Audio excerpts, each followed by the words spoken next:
Zdá sa, že sme na mieste. Dorazili sme.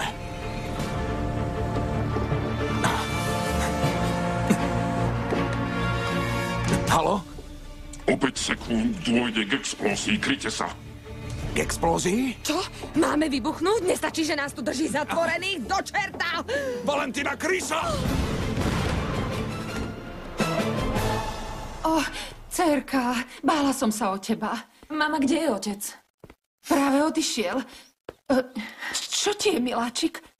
Stalo sa ti niečo? Mama, totiž zistila som niečo hrozné.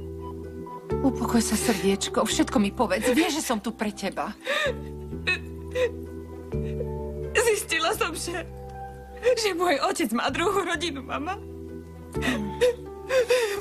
Má ďalšie 2 deti. Mama celé roky nás podvádzala, vodil za nos. Tvrdil nám, že stále niekam cestuje, hoci v skutočnosti bol s nimi. Stále tomu nemôžem uveriť.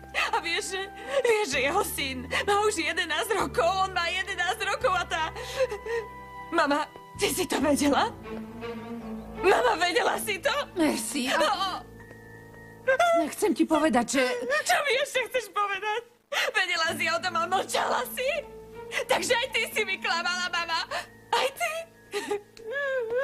Vysvetlím ti to, dcerka. Nie. Čo mi chceš vysvetliť, mama? Čo mi ešte chceš vysvetliť? Si rovnaká farizejka ako otec. Obaja ste zvrátení. Nechcem vás nikdy viac vidieť. Mercedes! Mercedes!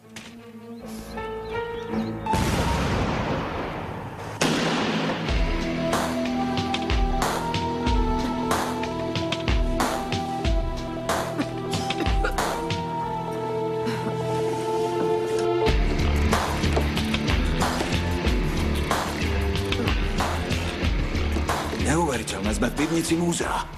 Áno. Nechápem, ako nás šéf dokázal dostať až sem. No nie ja.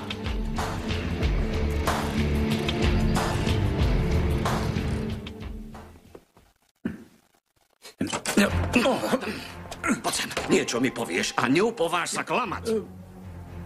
Povedal si študentovi Muránovi, že som ho dal sledovať a odhalil som, že je homosexuál. Totiž, samozrejme, že nie, senior.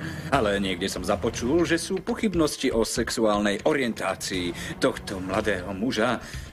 Napriek tomu, že vôbec nie je ženštilý. A čo ťa oprávňuje šíriť tieto nepodložené chýry? Samozrejme, že nič, senior, ale všimol som si jeho jemnú a pokojnú tvár a povedal Uverili ste, že je homosexuál? Takže môj otec s tým nemá nič spoločné. Jednoducho ste si vymysleli, že nechal Ulisesa sledovať. Áno, Don Augusto s tým samozrejme nemá nič spoločné. Bola to moja vina. Nechal som sa ovplyvniť rečami. Už mi veríš, dievčatko? Nepochybuješ, že som nevinný? Áno, ocko. Prepáč mi. V podstate som vedela, že by si mi niečo také neurobil. Ďakujem. Dobre. Idem sa ďalej učiť. Áno. Ďakujem. Ahoj. Uhnite.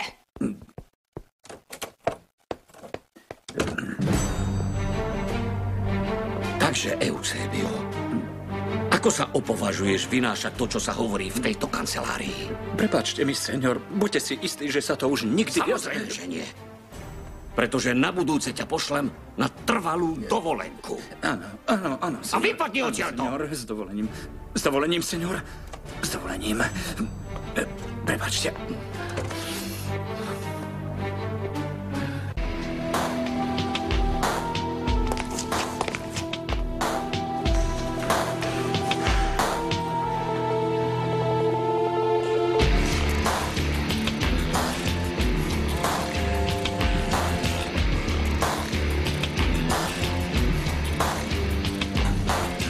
Strážnika, ako odotvorí trezor.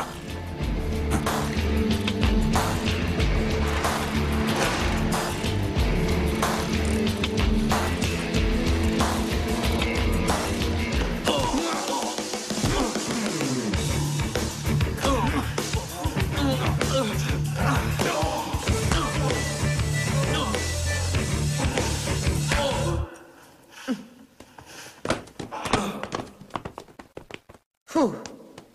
No, aj takéto ťažké váhy majú svoje slabé miesta. A teraz sa dobre namakáme. Musíme ho odtiahnuť až k trezoru a vložiť jeho pravý palec do snímača na vstup. Poďme na to. Poďme.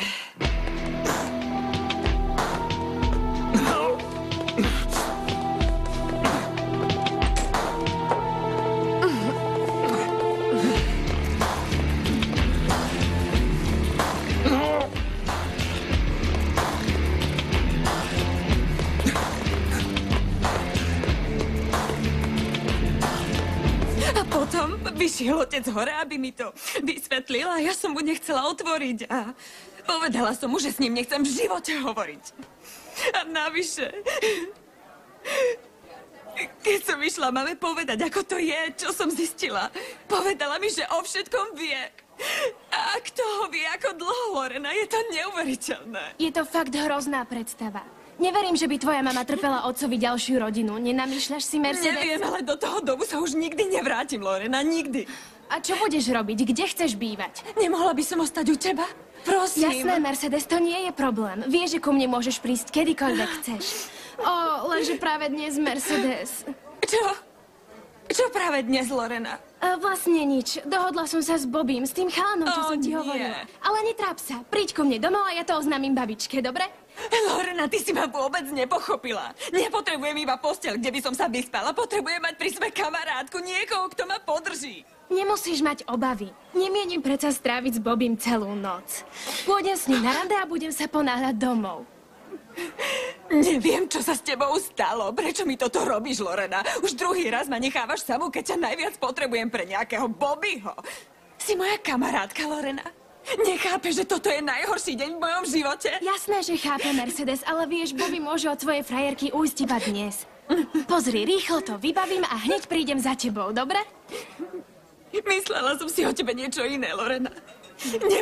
Nemôžeš sa na Bobbyho vykašľať, aby si mi raz v živote pomohla? Fakt neuveriteľné. Pozri, nemusíš si na mne vylievať zlosť. Nemôžem za to, že vaša dokonalá rodina išla dolu vodou, jasné? Radšej idem. Keď ťa to prejde, môžeš mi zavolať.